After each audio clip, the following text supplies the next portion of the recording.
سلام الله عليكم محبين قناة قصص واقعية. مرحبا بكم.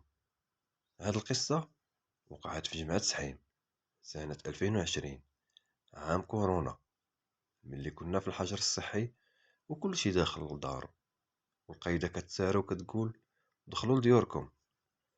المهم حنا 5 ديال الخوت، كل جوج فينا كينعسو في بيت، والكبيرة فينا بنت عندها بيتها بوحدها. ملي وقع الحجر الصحي وطول، ولا كل واحد باغي الخصوصية ديالو في الدار، حيت كل واحد وبلاناتو. فقررنا حنا الخوت اننا نقادو واحد البيت قديم ديال التراب فيه 6 مترو، تقدر تقول عليه بيت ديال الخزين. المهم خويناه، شطبناه، قاديناه، صبغناه وقسمناه على جوج، ولا كل واحد فينا عنده البيت ديالو. دازت ايام وشهور. بالضبط انا وخويا اللي قسمنا داك البيت وسكننا فيه، ولا كيجينا واحد العجز غريب، الخمول، مبقيناش باغي نخرجو. اول درجات فينا العطش، كنبغيو نشربو الماء وكنعكزو. بعض المرات كنكون مزير باغي نمشي للطواليت وكنعكز نخرج من داك البيت. ولا فينا الخمول، الناس كتير، وواحد الخوف غير مبرر، علما اننا كنا اجتماعيين وكنجمو مع الناس وكل شيء عزاز عليه. واحد النهار اختي الكبيره من تلقاء نفسها دخلت لهادوك البيوت بزوج، وتلقات فيهم البخور، القران، ورشات حتى الماء ديال الرقيه. هادشي بلا خبارنا بيان سير. في الليل وفي الصباح فقط نط كنجري عند خويا نقولها ليه، خويا اللي قسمت معاه البيت. لقيتو طيح كاو وكيتقيا، شاداه السخانه. مشيت كنجري عند موالين الدار، عاودت لهم هداك الشيء اللي وقع. قرر الوالد يسد دوك البيوت. هنا غتبدا المشكله. ولينا في الليل كنسمعوا صوت ديال بزاف الناس كيهضروا بحال شي سوق، وكي تسمع الهضره دقه واحده. ملي كيخرج شي واحد فينا يسمع كيتحبس الصوت. ملي كنبقاو مخشيين في بلايصنا كنسمعوهم. بعض المرات كنسمعو صوت الخرفان، بعض المرات الطبوريضة، بعض المرات الزغاريت والشطيح. مهم الهضرة ديما بزاف، ولكن ما مفهوماش. كتر علينا هاد الشي. مشينا جبنا واحد الفقيه ديال الدرب، دخل لدوك البيوت، بقى كيقرا القرآن وكيقمقم. شوية هو يغيب اولا سخف، مهم طاح كاو. السيد ما خدا والو، وجهو صفر غير كيترعاد. بقينا معاه حتى فيقناه، غير ناض قال لينا سمعوا مزيان وما تقولوا هاد الهضره لحتى واحد. هاد البيوت فيهم خزنه مزوهره قديمه ومحروسه مزيان، انا غادي نجيب اللي يعرف ليها.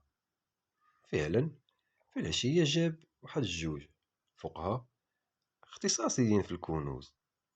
دخلوا للبيوت، رشوا شي حاجه وبقاو كيقراو حتى عياو. ملي بغاو يحفروا بداو كيترعدوا ويقفقفوا وخرجوا كيجريو لبرا. ملي سولناهم امالكم، قالوا جاهم واحد البرد قاسح بزاف بحال خارج من فريقو، ما قداو حتى غرض.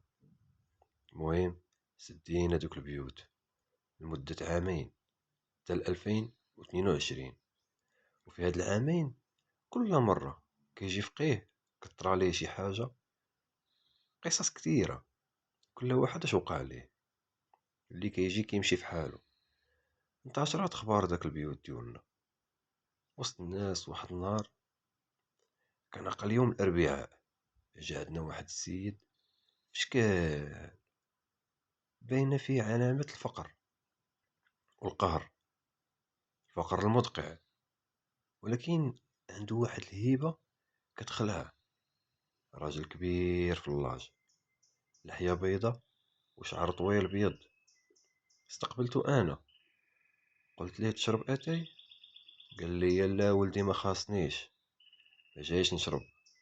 ومشى لدوك البيوت بوحدو، بلا ما نوريهم ليه. ما فهمت والو. دخل البيت الاول وسد شويه، كنسمعو كيقول شي هضره في شكال ماشي قران، بحال اللي كيهضر بروسية ولا الشينوية. في واحد اللحظة طلعت واحد الريحة خانزة بزاف وكترات، خنقاتني.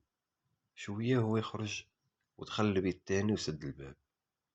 هاد المرة كنسمعو شي غوات بحال شي حمار مجروح، صوت غريب لدرجة الجيران سمعوه حيت بالجهد وكيخلع، بحال شي حمار حاشاكم داير شي اكسيدون ولا عضه شي حاجة. المهم غوات خيب كيخلع.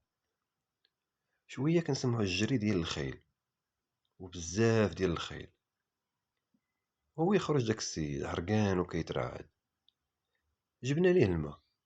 الغريب انه شد الكاس ودفل فيه، عاد شرب منه. ما حملتش اللقطة، عيفني.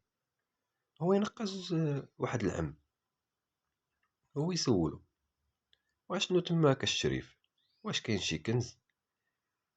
قال ليه لا، كانوا هنا شي ناس مخبيين من شي واحد، ما عرفتش علاش وكيفاش. والزوينة ما كانوش مسلمين، وكون كانوا مسلمين ما نقدرش عليهم. ايوا دابا البيوت ديالكم نقيين. قال لي عمي شحال حسبتي علينا الشريف؟ قال لي خلاص ديتو، وكان مليح الله يخلف. وتما غادي وقال سيادنا الله يتهناكم. ما فهمنا والو، شنو وقع ولا شنو كان ولا شكون هذا الراجل. مهم ما بقينا كنسمعوا والو، ورجعت الحياة كيف كانت. وفي الأخير هذه ماشي غير قصة، هذه واقع كيوقع كل نهار.